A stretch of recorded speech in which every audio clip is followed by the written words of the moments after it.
आया हूँ। ये बहुत ही इंपॉर्टेंट खबर है। कल न्यू दिल्ली हिंदुस्तान के अंदर जो है एयरपोर्ट के ऊपर 800 फ्लाइट्स डिले हुई और 150 करीब फ्लाइट्स डाइवर्ट हुई और 50 के करीब जो है वो उनको बड़ा खतरे से दो चार होना पड़ गया। अभी सब क्या हुआ? हिंदुस्तान का कहना है कि जी उनके ऊपर एक हमला हुआ है और ये हमला कौन कर सकता है? उनके ख्याल में ये पाकिस्तान कर सकता है। ये उनका मीडिया चीख कर कह रहा है कि कल हिंदुस्तान के ऊपर पाकिस्तान ने एक भरपूर किस्म का हमला किया, लेकिन इसके कोई शवाहिद नहीं है, इसका कोई प्रूफ नहीं है, इसका कोई एविडेंस नहीं है इस क्लेम का। हुआ क्या, मैं आपको बताता हूँ। हिंदुस्तान का जो सबसे बिजी एयरपोर्ट है वो न्यू दिल्ली का एयरपोर्ट है, इंदिरा गांधी एयरपोर्ट। ये दुनिया का 9वां बिजिएस्ट एयरपोर्ट है। वहां पे तकरीबन 1000 से ज्यादा फ्लाइट्स एक दिन में आती हैं, जाती हैं, टेक ऑफ करती हैं, लैंड करती हैं और उनका उधर से गुजर होता है। अब कल क्या हुआ कि कल ना सिर्फ दिल्ली में बल्कि हिंदुस्तान के कई इलाकों में, बहुत इलाकों में एकदम से सारी फ्लाइट्स को गलत डेटा मिलना शुरू हो गया, गलत सिग्नल्स मिलना शुरू हो गए, जिसको हम आम फहम जुबान में कहते हैं जीपीएस स्पूफिंग। अब जीपीएस स्पूफिंग जो है ये एक डिफरेंट चीज है और सिग्नल जैमिंग जो है, इलेक्ट्रॉनिक वॉरफेयर, वो एक डिफरेंट चीज है। मैं आपको पहले उसके मतलब बता दूं कि जब जंगें होती हैं, जैसे ऑपरेशन सिंदूर अभी हुआ था, तो पाकिस्तान एयरफोर्स ने इंडियन एयरफोर्स को ईडब्ल्यू से, इलेक्ट्रॉनिक वॉरफेयर से, आप समझे, उनके सिग्नल्स जैम किए। उनके जैम किए यानी उनके रडार्स जो थे वो डिटेक्ट नहीं कर रहे थे एयरक्राफ्ट, उनको जो मिसाइल डिटेक्टर्स थे वो मिसाइल्स नहीं डिटेक्ट कर रहे थे और उनके जहाज उड़ाने शुरू हो गया और उन्होंने उसको तबाह बर्बाद कर दिया इंडियन एयरफोर्स को। अब जीपीएस स्पूफिंग एक और चीज है, ये ईडब्ल्यू की भी एक एडवांस फॉर्म है और वो ये है कि अगर फर्ज करें मैं एक जहाज लेके फ्लाई कर रहा हूँ और मैंने लाहौर के ऊपर आना है, अब मैं जब लाहौर एयरपोर्ट के ऊपर लैंड करने की तैयारी कर रहा हूँ, बिल्कुल और बिल्कुल मैं, आप समझें कि उससे कोई 10 मील दूर हूँ और मुझे एयर ट्रैफिक से बात भी हो रही है, वो मुझे क्लियरेंस दे रहा है अप्रोच के लिए और मैं वहाँ पे लैंड करने लगा हूँ, तो मेरे इंस्ट्रूमेंट जो है वो मुझे कहते हैं ठहर जाओ, तुम लाहौर के ऊपर लैंड नहीं कर रहे, तुम तो मुल्तान के ऊपर लैंड कर रहे हो, ये तो डिफरेंट एयरपोर्ट है। और वहाँ पे पायलट जो है वो कंफ्यूज हो जाता है, मैं ऊपर आऊँ, नीचे जाऊँ, क्या करूँ, रिपोर्ट करूँ। और इमेजिन करें कि अगर हवा में तकरीबन 100 के करीब जहाज हों और सबको गलत मैसेज आना शुरू हो जाए, उनके एल्टीट्यूड के बारे में कि तुम इस हाइट पे उड़ रहे हो, उनकी हेडिंग्स के बारे में कि मैं 030 लेफ्ट पे जा रहा हूँ और सडनली अब वो मुझे बता रहा है कि नहीं तुम जो है वो 065 राइट पे जा रहे हो, तुम 030 लेफ्ट पे नहीं जा रहे हो। मैं करूँ शिट, ये तो मैं अब इंडिया के अंदर पहुंच जाऊंगा। तो अब फिर उसके बाद वो जो है उसके एयरपोर्ट्स के सिग्नल्स जो हैं उनको स्पूफ कर रहा है कि मैंने उतरना लाहौर एयरपोर्ट पे, मुझे दिखा रहा है वो मुल्तान एयरपोर्ट। अब आप इमेजिन करें कि पायलट्स जो हैं वो क्या करेंगे। फिर वो आप समझे कि क्रूज कर रहे हैं, आप 35,000 फुट के ऊपर जहाज ऊपर क्रूज कर रहा है और वो आपको कह रहे हैं कि तुम्हारा अगले प्लेन से डिस्टेंस जो है वो, मैं आपकी जुबान में समझा रहा हूँ कि 10 मील है और वो एक्चुअली 10 मील नहीं है, वो खौफनाक हद तक बहुत करीब है, सिर्फ 500 मीटर आगे, 1000 मीटर आगे और पिछले जहाज की स्पीड ज़्यादा है, वही एल्टीट्यूड है, वही हाइट है और स्पीड इसकी ज़्यादा है और उसको वो रडार दिखा रहा है, उसको उसका जीपीएस दिखा रहा है कि ये तो 10 मील आगे है और वो अंधाधुंध जा रहा है और वो एक दूसरे में क्रैश हो जाते हैं। इसी तरह कोई इनकमिंग ट्रैफिक है, कोई राइट से, कोई लेफ्ट से, ऊपर से, नीचे से, और आपके इंस्ट्रूमेंट्स आपको ये दिखा रहे हैं कि नहीं तुम्हारा तो 2 मील का गैप है, तुम्हारी 3000 फुट की सेपरेशन है, जो भी है, जबकि आप उसी बेरिंग में जा रहे होते हैं।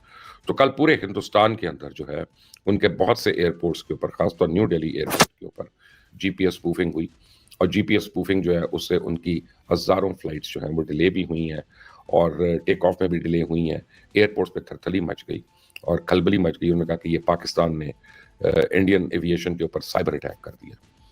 ठीक है, अब इसका दूसरा रुख भी है क्योंकि इंटरनेशनल ऑब्जर्वर्स जो हैं वो इसको देख रहे हैं कि इंडिया बड़ी प्रिपरेशन कर रहा है वॉर की, जंग की, और पूरी उसने आर्मी, एयरफोर्स और नेवी जो है उसको अपनी उसके ऊपर अलर्ट करके रखा हुआ है बॉर्डर्स पे। उनकी 28 नवंबर तक जो है वो वॉर टाइम लाइव एमिनेशन के साथ मशकें जारी हैं। लाइव एमिनेशन का मतलब है कि असली असला जो है वो इस्तेमाल हो रहा है उन एक्सरसाइजेस में।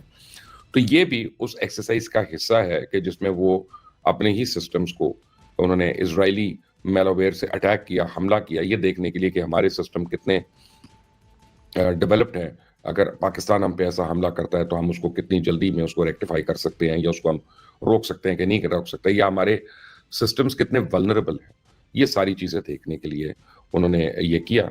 लेकिन अब इंडियन अथॉरिटीज़ का ये कहना है कि जी ऐसा नहीं होता, हम अगर करना है तो हम एक अमृतसर के एयरपोर्ट पे करेंगे या हम एक श्रीनगर के एयरपोर्ट पे कर लेंगे, हम पूरे इंडिया के ऊपर तो नहीं करेंगे। तो ये हमारे ऊपर हमला हुआ है और हमला हमारे पास ये ऐसे हुआ है कि जैसे अभी म्यांमार में जलजला आया था और इंडियन एयरफोर्स के जहाज जो है वहाँ इमदाद लेके जा रहे थे, तो रास्ते में जीपीएस स्पूफिंग हुई और वो प्लेन्स پہلے تو کریش کرنے لگے تھے, آپس میں ٹکرانے لگے تھے, اور اس کے بعد وہ غلط ایئرپورٹس پہ اترنا شروع ہو گئے.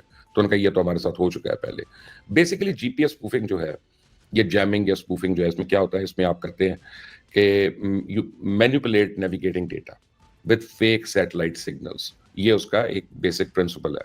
پھر آپ کیا کرتے ہیں کہ ایک تو آپ نے اس کو مینیپولیٹ کیا, پھر آپ اس کو اوور رائڈ کرتے ہیں, یعنی جینون سگنلز جو ہوتے ہیں ہارڈ ویئر سے یا سافٹ ویئر سے جو آپ کو مل رہے ہوتے ہیں, اس کو آپ اوور رائڈ کرتے ہیں.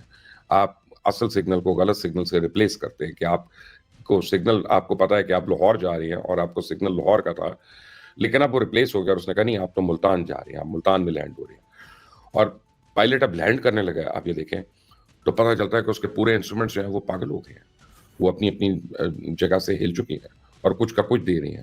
اب اس کے اوپر on top of that Indian aviation جو بورڈ ہے, اتھارٹی, اس نے یہ رپورٹ کیا تھا کہ جی جب پہلے تو جی پی ایس اسپوفنگ ہوئی اور پھر ہمارے سسٹم میں کوئی وائرس آ گیا, اس وائرس سے ہمارے سسٹمز ہی اڑ گئے.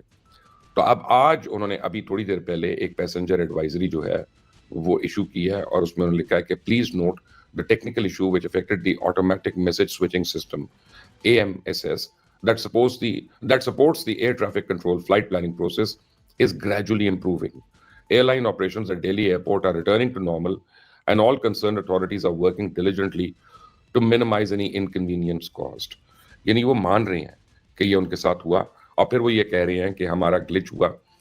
کچھ لوگوں کا یہ کہنا ہے کہ جناب وہ اس لیے کہہ رہے ہیں کہ وہ یہ نہیں کہہ سکتے کہ پاکستان نے ہم پہ حملہ کر دیا, سائبر اٹیک, اور ہمارا جو کلیم ہے کہ ہم آئی ٹی انڈسٹری ہیں دنیا کی اتنی بڑی اور آئی ٹی ایکسپورٹس کرتے ہیں, اور ہمارا ہر باری آئی ٹی سسٹم ہی بیٹھ جاتا ہے. جب آپریشن سندور ہوا تو پاکستان نے ان کے 2 ڈیمز کو بھی ہیک کیا. پاکستان نے 70% انڈیا کو جو ہے وہ اندھیرے میں کر دیا, اور وہ 48 گھنٹے ان کو وہاں پہ بتی نہیں آئی.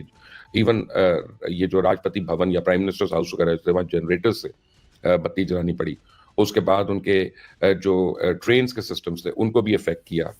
اب اس کی ایک نیکسٹ سٹیج ہے, دیکھیں نا آج تو یہ جہازوں پہ ہوا ہے, تو ہندوستان میں اس وقت ڈبیٹ یہ ہو رہی ہے کہ یہ ہماری شپس کو کب افیکٹ کرے گا, کیونکہ شپس وہ بھی جی پی ایس پہ چلتے ہیں. اگر آپ اسپوفنگ ہو رہی ہے یا جی پی ایس اسپوفنگ ہو رہی ہے تو صرف جہازوں کی تو نہیں ہوگی, پھر وہ آپ کے کارگو شپس کی بھی ہوگی, ٹرانسپورٹ شپس کی, بیٹل شپس کی بھی ہوگی. اور تیسری چیز فائنینشیل سیکٹر, یعنی جو اسٹاک مارکیٹ ہے وہ پورا سافٹ ویئر پہ آپریٹ کرتا ہے, انٹرنیٹ کے تھرو آپریٹ کر رہا ہے. تو اگر کوئی بھی سیف نہیں ہے تو ہماری اسٹاک مارکیٹ کیسے سیف ہے؟ تو چند گھنٹوں میں ہمارے یہاں سے بلینس آف ڈالرز جو ہے وہ نکل سکتا ہے, ہماری اسٹاک مارکیٹ سے وائپ آؤٹ ہو سکتا ہے.